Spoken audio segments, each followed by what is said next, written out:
All right, Clay and I got some questions from a gentleman about some different things that he's done on the Scout to do this conversion to the, what, give us exactly the specs on the engine, Clay. What size is it? 3.9 liter, also known as the 4BT Cummins. Okay. Clay did this conversion, he started on it nearly 2 years ago. He's been driving it for about a year and a half. Really reliable, very fuel efficient. He's averaging anywhere from 35 miles to the gallon around town, and he's gotten as good as 50 and 52 out on the highway. It's got a 33-gallon fuel tank in it, and he can run anywhere from 1,000 to 1,500 miles without filling it up. It's been very dependable. Have you taken it on any long trips? No, not that I can think of. You drove Nothing like super long. Have you drove it maybe 200 miles? So, I think about 50 or 60 miles as far as I drove it. Well, At a time. you made that trip down to Uncle Tim's at one time. Well, I've made several trips down to the farm and back. Okay. So it'd be a 100-mile trip. Yeah. But how many miles do you think you put on it since you got it put together? At least 8,000. Got about 8,000 miles on After it. to work lots of times, that puts a lot of miles on it. That's 40 miles there, 40 miles back. So. What problems have you had with this?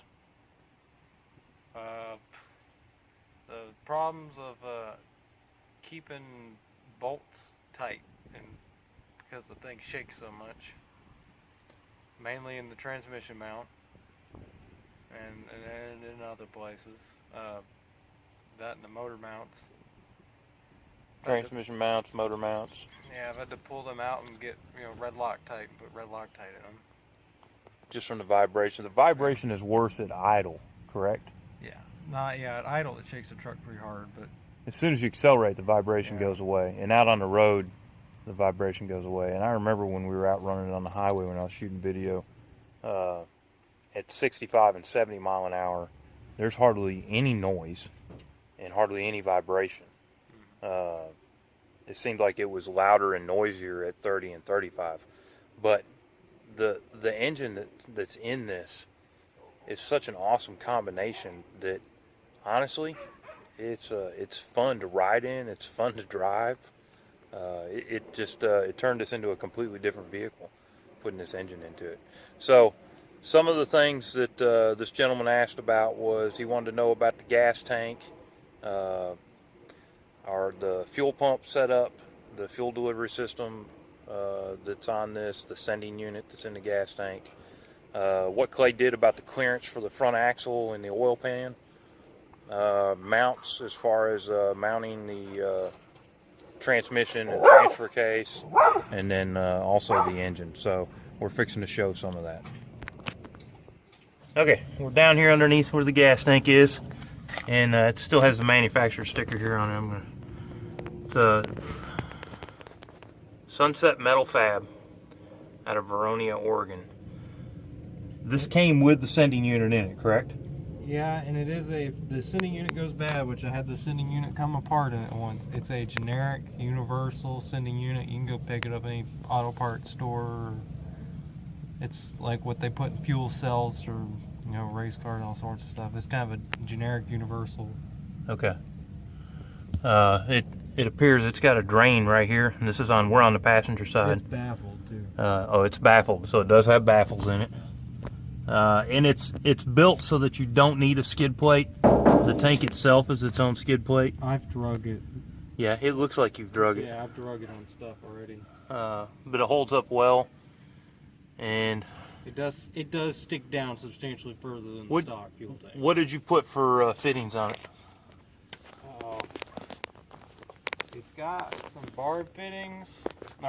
There's some fittings on this side for the vent and the return, and then on the on the tank, the sending unit was separate from the pickup, and the pickup just had a piece of pipe that came up to the top that had you just slip a hose, a 3/8 hose over it. Okay. I use 3/8 AN fitting, AN line, which is the line that's wrapped in, it's like hydraulic hose, it's wrapped in stainless. And I pushed that over the end and hose clamped it on, because I did my whole fuel system in the AN line with the aluminum AN fittings. Okay.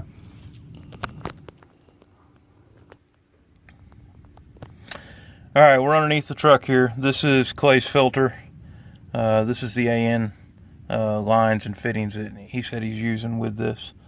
That's not the only filter. That's just one of the filters. Okay, this is one of the filters, Clay says. And then right here in front of the filter is his lift pump. Now, is this just a generic pump, Clay? That's a Holley micro fuel pump, or it's a Holley pump. It's a Holley micro fuel pump. It's electric. Yeah, it's anything fancy. Yeah. Clay said it's not anything fancy. But that's not the only fuel pump I have either. I'll say it right there. It says Holley right there on it. Yeah. All right, Clay, can you point to the manual fuel pump down there so you can see it? It's down here. It's got a little lever on it for priming it. But that's what I got that little electric pump for. It primes the system up real quick. It'll fill this filter up really quick, and you can crack the line here and let the air out. All right. I've got AN lines going into the block, or not the block, cylinder head. Okay. And then. And this is another fuel filter right here? Yeah, that's Okay. just a stock Cummins fuel filter. Back here is the return. It's all greasy and oily because this thing leaks oil, something terrible. But I have a compression fitting going to an AN fitting that comes out, and that compression fitting's on the stock Cummins return line. And Okay. I just put the compression fitting on and put that AN line to the compression fitting. All right, now I know this injection pump here is your second injection pump. Third. This is your third injection pump. Okay, tell us what injection pump this is. Okay, this is the Bosch VE pump. This is a Bosch VE so the Bosch VE pump with the, what's this called? It's AFC. ASC? AF. AF. Do you know what it stands for? It's aneroid something. What it does is it uses boost pressure going from the intake to push a pin down to put more fuel depending on what your boost pressure is. Okay, so with this engine running it in a vehicle situation, you want to have that. Yeah. Okay. The pump I had before this style pump was like what you put in a tractor. Okay. I've also got a 3200 RPM governor spring that I put in this. Okay. I believe it's 3200 because it only go up to like 28 or 2600, something like that. But I'm pretty sure it's a 3200 governor spring in it. All right, so that covers the fuel system. All right, so now let's go to let's talk about the mounts on this thing. You can see them down there. You can probably see them from underneath the fender well. It's hot. Let me see if I can get this work down in there where you can see it. Okay, this is the driver's side. That black mount right there. This is the driver's side. Now, did you use the original stock locations, or did you cut the Scout engine mounts off and move them? Oh, I cut the factory Scout engine mounts off, but they're in kind of the same location. And I'm using that's there's like 1/4-inch plate there, and there's 3/8 plate over there, for the gussets. Okay. And I'm using a factory 5.9 Cummins rubber mount. Okay, so you used the factory 5.9 rubber mounts, but you manufactured the actual engine mount that mounts to the block and runs over to the top of the rubber mount. Yeah, and what's attached to the frame, because that isn't factory yet. Okay, so you attach that piece to the frame also. And you just did this by supporting the engine in place and actually measuring? I built the transmission cross member before I did the engine mount. Okay, you built the transmission cross member first to put the transmission in Well, and help hold the engine in place? Transmission transfer case is what needs to be lined up on the Scout. If I remember right, the drive shaft isn't like completely dead center or on this one, or you need to make. I need to make sure that I don't remember what it was, but it was something with the alignment with the drive shaft and the transfer case that was real critical. So I did that first. All right, so you you located the transmission first. The cross member first. I had everything hooked together, transmission, transfer case, engine, had it all hanging and supported, and I just bumped it around until I figured out where I wanted it at. Yeah, this thing leaks some oil. It leaks a lot of oil. It wouldn't be a vehicle of mine if it didn't leak oil. Okay. Let me see if I can get this passenger side mount from the top again. Oh, the passenger side one, no, other side. Go down. You can see it past the starter because I had to make it kind of funny because of that. Past the starter. Oh, okay. The 6-liter Power Stroke starter, which You can see that right there. Fond of, but Clay bought the starter that he bought was a 6-liter Power Stroke that's what the starter. adapter calls for. Yeah, that's what this adapter, this piece right here, this shiny aluminum piece, that's the adapter between the transmission and the back of the engine. You got that from Advanced Adapters, right? No, I ordered it from Summit, but I don't remember who made it. Oh, you ordered it from Summit. But I think it was through some adapter company, and I don't remember which one it was.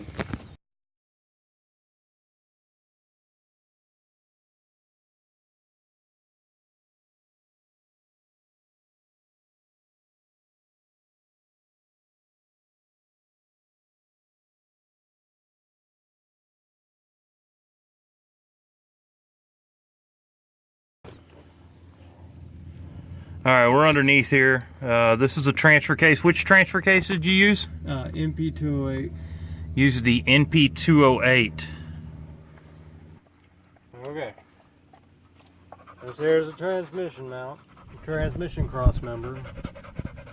I made it out of just some bullets, 2x2. It's quarter wall square tubes. It's a heavy square tube. And I just mounted it with some angle to the frame. I cut the stock one out. The stock one wouldn't work. I tried to make it work, but it wouldn't quite work right. And is this where you cut the stock one out, right here? I don't know. I can't see. Well, scoot up under here. No. It probably, no, there's a little bit of weld from that stock one. Okay, so this is back behind where the stock one was mounted. Yeah. Okay. I'm using the rubber mounts out of like a square body Chevy Blazer pickup truck with this transfer case. Okay. The little rubber mounts. So, I mean, this transfer case is out of like a square body Blazer pickup truck. The drive shaft, I used a drive shaft out of a half-ton, like square body Chevrolet 4-wheel drive or a Blazer. The 1-tons are the yoke or the U-joints bigger on the 1-tons. This is a 1310, same as 1310 U-joint. U-joint, same as the Scout. The Scout. So it went right up. I cut it and shortened it. I never had it balanced after I shortened it, and I've never had any problems with it. You know, For the front drive shaft. for the front drive shaft, because I don't drive on it all that much. But now the rear drive shaft you had balanced, right? Well, I had it. That's a drive shaft out of like a half-ton Chevrolet. Actually, no, it didn't have a half-ton. It's got 1350 U-joints, and that back U-joint's a conversion U-joint. They're bigger U-joints, and that's a bigger drive shaft. That drive shaft's thick and real heavy. Okay. But now you had this one balanced, right? Yeah, I had them make that one. Okay. Balance it. All right, but now you located this mount, the transfer case and transmission mount, before you ever did anything with the engine. Yeah. Okay, and that's how you figured out where you were going to put the engine at, because there's plenty of room in there to move the engine back and forth, right? Oh yeah, there's plenty of room to go back and forth, because I could have slid this engine a whole lot further forward. But you see how short that rear drive shaft is? That rear Correct. drive shaft, and the angle gets kind of funky when you shorten it up. Now, you gave this truck a 4-inch lift also, correct? 4-inch rough country lift. In order to help with the clearance on the oil pan, correct? Yeah, but it really didn't help all that much. It wasn't any different. It wasn't really a whole lot different than my Adeleaf and my stock springs with this with this. I got the bigger shackles.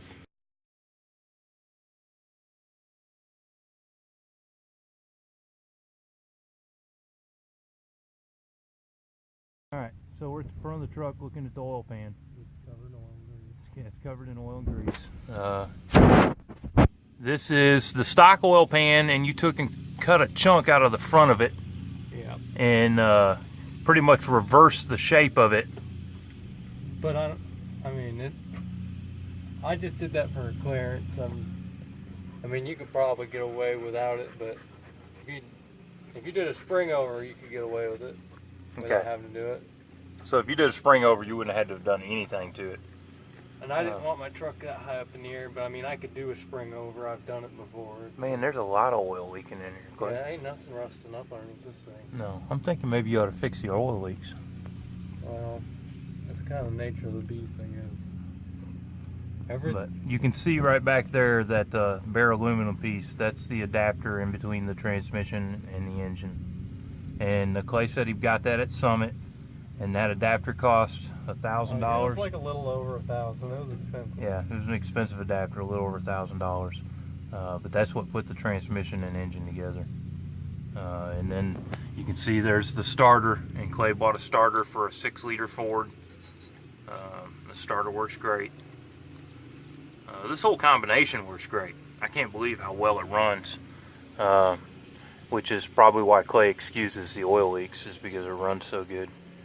Me, I'm thinking I'd have to fix all these oil leaks. It would irritate me. You know, the thing is it leaks. It leaks a little bit of oil, but it's not even noticeable on the dipstick. And my dipstick's a whole nother story. You can't find dipsticks for these engines. Okay, well, let's talk about the dipstick. If that was a hard to find thing, where's it at? It's over there, dipstick. Over here, dipstick. I see the chrome thing. So tell me about this dipstick, Clay. Okay, the Cummins. The dipstick right there. Yeah, the Cummins dipsticks are hard to come by because they're a piece of plastic hose that like pushes down in the block, and nobody's got them. And they don't sell it aftermarket. Okay. So what did you do to fix that? Well, I went up to the auto parts store, got me a dipstick for a small block Chevy. Okay.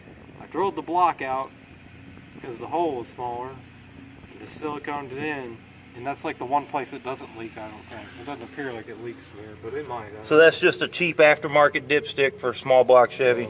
And I just filled it up. I figured I took about a quart of oil out of that, chopping that pan or so, so I only put 9 quarts in it. So you only put 9 quarts into it? And I made me a little punch mark on the dipstick, and that's what I go off of. Okay. Awesome. All right.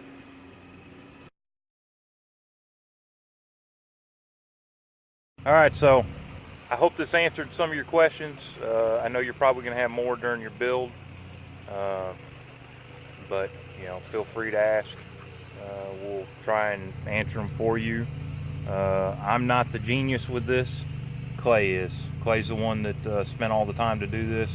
He built this Scout probably 6-7 years ago, and it had the factory 304 in it. Great engine. The brand's fine. Big block Chevy valve springs, I'm pretty sure. Yeah, it was a running engine. But he always wanted to put a diesel in this, and he had talked, ever since he built this, he talked about putting a diesel engine in this.